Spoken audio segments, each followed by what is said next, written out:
Olá, graça e paz do Senhor a todos. Estamos de volta mais uma vez, depois de um longo período, no canal Abrindo a Bíblia, me lembrei de você. Então, receba aí um grande abraço do seu amigo e pastor Ronaldo, que agora está de volta. Espero que você que está me seguindo continue. E você que ainda não, ativa aí o sininho das notificações para você me seguir, para conhecer um pouco mais da minha história. Amém? Que Deus assim então te abençoe. Espero te encontrar com muita saúde, com muita fé, com muita força e com muita alegria. E eu quero compartilhar com vocês aqui. O intuito desse canal é ajudar você de alguma maneira, mas trazer uma palavra de reflexão, palavra da Bíblia ou palavra bíblica para abençoar a sua casa, a sua vida e a sua família. Então, eu quero falar um pouco sobre o complexo de inferioridade. Quantas vezes nós olhamos para nós mesmos, para uma situação, diante de alguma coisa, e olhamos e pensamos assim, nossa, agora deu ruim. Não vou conseguir não. Pega aquela prova, eu não vou conseguir fazer a prova não. Chega na hora de fazer alguma tarefa que vai exigir mais de você, você fala, eu não consigo, e você trava, ou você se sente mais inferior do que os outros, você começa a se enxergar menor que os outros, você começa, sabe, ter esse complexo de inferioridade, achando que todos e que tudo está acima de você, são melhores, mais fortes do que você. Quantas vezes você já passou por isso ou acompanhou alguém passando por isso? Então, o texto bíblico que nós vamos compartilhar hoje, aqui no nosso canal, é com muita alegria que eu retorno. Então, é o capítulo 13 do livro de Números, é sobre quando Deus vai falar com Moisés para ele organizar aqueles 12 homens que vão lá espiar a terra. Deus chama o povo para ter um encontro no Monte Sinai, para serem restaurados e transformados, para abandonarem aquelas práticas dos deuses pagãos do Egito, para ser renovado, transformado e feito um novo povo, com uma nova mente, uma nova consciência, crendo apenas no único e suficiente Salvador, Deus, o Rei de Israel. Certo? E aqui em Números capítulo 13, do versículo de número 1, diz assim: Disse o Senhor a Moisés: Envia homens que espiem a terra de Canaã, que eu hei de dar aos filhos de Israel. Cada tribo de seus pais enviareis um homem, sendo cada qual príncipe entre eles. Enviou-os Moisés do deserto de Parã, segundo o mandamento do Senhor. Todos aqueles homens eram cabeça dos filhos de Israel. Aí vai dizer o texto bíblico: são estes os seus nomes. Aí vai explicar: da tribo de Ruben, Samuá, filho de Zacur; da tribo de Simeão, Safete, filho de Onri; da tribo de Judá, Calebe, filho de Jefoné; da tribo de Isacar, Jegeel, filho de José; da tribo de Efraim, Oséias, filho de Num; da tribo de Benjamim, Palti, filho de Rufo; da tribo de Zebulon, Gadiel, filho de Sode; da tribo de José, pela tribo de Manassés, Gade, filho de Susi; e da tribo de Dan, Amiel, filho de Gemali; da tribo de Assé, Setor, filho de Mical; da tribo de Naphtali, Nabi, filho de Nofsi; da tribo de Gade, homens que Moisés enviou a espiar a terra. E agora vamos lá para o versículo de número 25.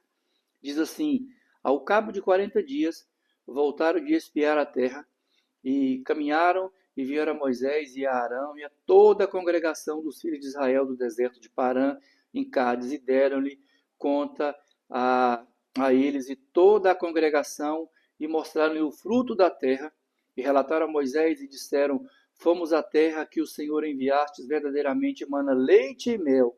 Este é o fruto da terra. Então, eles mostraram o fruto da terra. Observa então quem mandou eles que fizessem aquilo, e quais eram as pessoas que foram chamadas e enviadas. Homens capazes, que tinham autoridades entre o povo. O povo, porém, que habitava nessa terra é poderoso, e a cidade muito grande, fortificada. Também vimos ali os filhos de Anak, os amalequitas habitam nessa terra do Neguebe, os heteus, os Jebuseus e os amorreus habitam na montanha, e os cananeus habitam ao pé do mar, pela beira do Jordão. Observa então que tudo que começa com eus aqui são os inimigos do povo, os inimigos de Deus, certo? Então Caleb fez calar o povo perante Moisés e disse: Eia, subamos, possuamos a terra, porque certamente prevaleceremos contra ela. Porém, os homens que com ele tinham subido disseram: não podemos subir contra aquele povo, porque é mais forte do que nós. E diante dos filhos de Israel, infamaram a terra que haviam espiado, dizendo: a terra pelo meio da qual nós passamos a espiar é terra que devora os seus moradores. E todo o povo que vimos nela são homens de grande estatura. Observa então que o relato foi ficando assim meio complicado, né? Começaram bem, dizendo que a terra era boa, que a terra era mana de mel, que tinha cidades fortificadas e tudo, mas de repente aquele pessimismo foi tomando conta dos que foram ficando por último para trazer a resposta e o negócio foi complicando. E o versículo de número 33 diz assim: também vimos ali gigantes, os filhos de Anak, são descendentes de gigantes, e éramos aos nossos próprios olhos como gafanhotos, e assim também o éramos aos seus olhos. Observa então, quem sai para espiar alguma coisa, no tempo que nós éramos criança, quando nós íamos brincar de esconde-esconde, de espiar aquelas coisas, ninguém conseguia enxergar a gente. Então, como que eles chegaram a essa conclusão? Que eles eram como gafanhoto aos olhos deles e aos olhos dos inimigos. Então, esse é o complexo de inferioridade que às vezes toma conta de mim, de você, deles lá também, e de alguma situação a gente se torna assim. Então, eles dizem aqui no verso 33, nós somos como gafanhotos. Então, eu quero dizer para você também que às vezes isso pode acontecer com a gente, pode acontecer conosco. Mas então, eu quero destacar algumas coisas aqui nesse texto, certo? E primeiro, então, observe então que o plano era bom. Vocês vão lá espiar a terra, ver como é que funciona o negócio. E o primeiro ponto nosso aqui é que o plano é bom. E o segundo ponto aqui é que começou a existir o medo de falhar. E o terceiro ponto aqui é que eles pensaram então que o inimigo era mais forte do que eles e do que o próprio Deus. Observa então aquele povo que foi tirado do Egito, que viu ali sinais, prodígios, maravilhas, que viu Deus mandar praga, as 10 pragas, que viu Deus abrir o mar, que viu Deus afundar Faraó e seus carros, que viu Deus fazer tanto milagre. Chega que agora Deus fala: vai, só vai. Às vezes isso acontece comigo, acontece com você, Deus fala: só vai, meu filho, vai, põe o pé na água.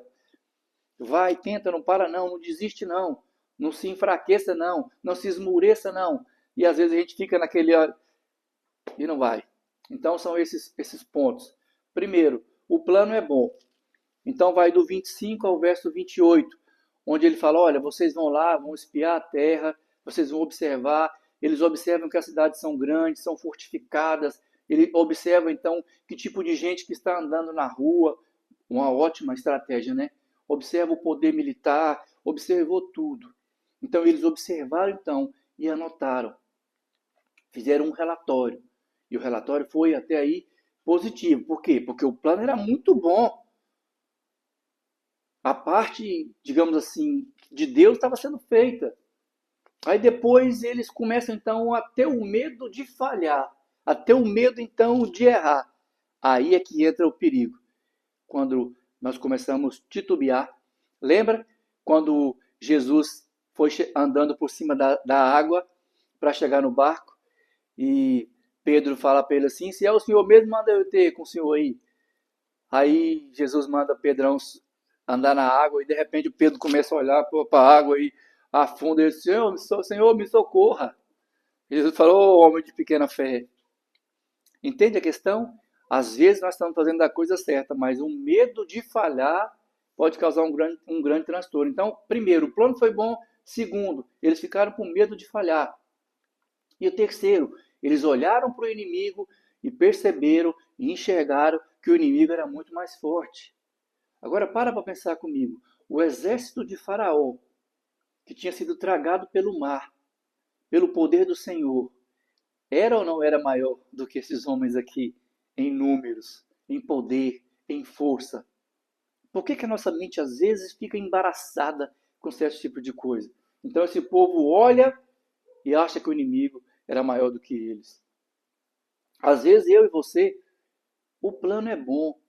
Quantos planos você já fez? Esse plano é bom. Mas quando você vai executar o plano, você fica com medo de falhar. Você fica com medo de errar, com medo de não dar certo. Aí você olha para aquele desafio e fala, não, eu não vou dar conta. Aí não vou dar conta, não. Eu não sei se vai ser uma boa ideia. Eu não sei se eu vou investir. Eu não sei se eu vou evangelizar. Eu não sei se eu vou ser missionário. Eu não sei se eu vou abrir essa empresa. Eu não sei se eu vou viajar. Eu não sei se eu vou ficar. Você acaba criando um complexo de inferioridade, achando que as coisas para você não funcionam, não dão certo. E isso não é verdade. Isso não é verdade. Não enxerga o inimigo assim. Deus falou com você, fez um plano para você, vá sem medo de errar. O inimigo não é maior do que você. Então você não pode retroceder. Você precisa continuar. Salvo o engano, você se lembra quem foram os dois que entraram na Terra Prometida? 2, 10, não conseguiram. A promessa era para os 12 das tribos, mas 10 deles rejeitaram a promessa, rejeitaram a bênção, porque acharam que não iam conseguir, e porque eles foram tomados pelo medo, pela insegurança e pelo complexo de inferioridade. Então eu quero dizer para você, faça parte desses dois, ou seja, um desses dois corajosos, não seja como um dos 10 que retrocederam e não receberam então a bênção. Acredite, vai dar certo. Deus é contigo. Amém? Que Deus te abençoe. Nós compartilhamos aqui então Números capítulo 13, vai do verso 25 ao 33. É uma história muito boa. Eu espero que essa palavra traga motivação, fé, força e ânimo para você, assim como traz para mim. Receba então um grande abraço do pastor Ronaldo e muito obrigado e sejam bem-vindos ao canal. Não se esqueça, compartilhe essa pregação, essa palavra, compartilhe, se inscreva no canal e nos ajude a alcançarmos mais pessoas. Deus abençoe sua vida, sua casa.